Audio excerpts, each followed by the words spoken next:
Hi there, my name is Thomas and I am the CEO and lead programmer at Bite Me Games. The Unity Asset Store is a controversial topic amongst many game developers. You don't want your game to be labeled as an asset flip after all. That's why I'm here today to cover some assets we consider must-have for your game, no matter what genre it is, and we will cover both free and paid assets. Affiliate links are found in the description for all of them, so if you have the slightest interest, check them out.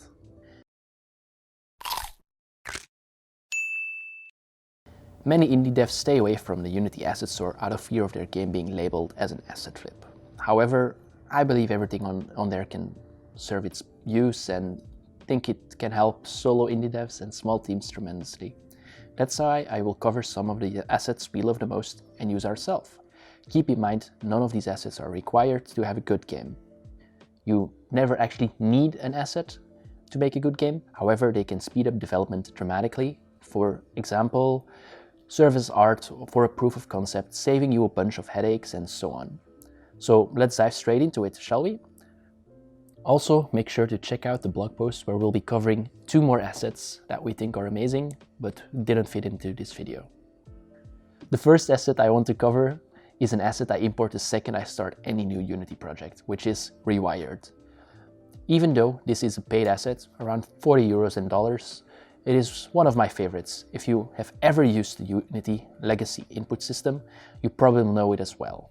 Not amazing, at least in my opinion. Rewired was a solution for me. Being an input management system, this also makes it really easy to add cross-platform controls to your game. Some of the main points that it offers are, well, it is action-based. So your code doesn't check, for example, if the spacebar was pressed, but rather that the jump key was pressed. Whatever that exact key binding is doesn't matter for your code. It also has a nice editor to easily assign different controllers. For example, you can easily distinguish between an Xbox controller and a PlayStation controller and cater to the standards on each platform. It has an easy-to-use in-game remapping function. So your player can set the inputs to whatever they want easily. So while this is probably my favorite asset on the list, it is also the one that is the hardest to defend. Since Unity 2019, a new input system has been added that made it a lot more convenient to do basically everything I just mentioned, even though you still have to install it yourself. While this is amazing progress from Unity's side, I personally think still that Rewired has a leg up, but don't feel bad about using the new input system at all. Second, let's go for a free asset that is very versatile. Almost every game should use some tweening, be it from an asset or written by yourself. So what is tweening? Well, basically short for in-betweening, where something gets done between a certain amount of time. Some simple examples are fading an image, moving a character, and so on. So what makes Leantween so great? Well, you can easily rotate, scale, move, change the color, change the alpha, and much more to a game object. All with a few lines of code. Sure, you could spend time making an animation for an image that gets faded, or you can use Leantween to do it more easily from code in just a few lines. Last and definitely not least is the A-Star Pathfinding project, which is available both as a free version and a paid version. But before we cover that, let's get started with what it actually does. Like the name suggests, it is a pathfinding solution. The moment an NPC moves, it has to take into account a lot of things. From their surroundings, like what obstacles are there, what can't they pass through, and what angles they can or cannot walk on, and so on. This asset is basically an efficient way to determine the route of an object that it has to move before it reaches its destination. The free version has some amazing features already, like supporting multiple graphs.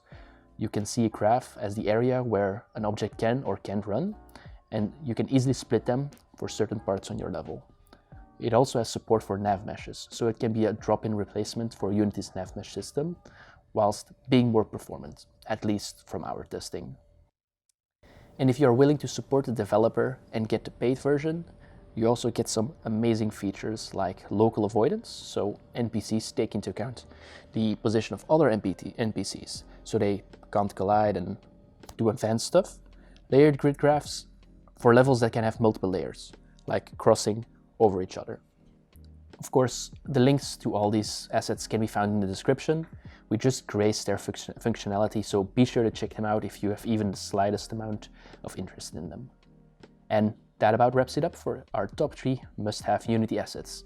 Of course, there are a ton of amazing assets on the asset store that you can use without having your game labeled as an asset flip. Did we miss out on any other assets that you really like? Let us know in the comments down below, and if you haven't already, be sure to subscribe to the channel. It really helps us out. Also, hit that like button if this video was helpful to you. Basically, all those things YouTube makes us do and say, or else they will bury our videos in the deep depths of their vault. All the assets we mentioned here can also be found in our upcoming game, Forge Industry, so if you haven't already, be sure to check out the past devlogs. The playlist can be found right here. And that's all for now. Thanks for watching, and see you guys next week.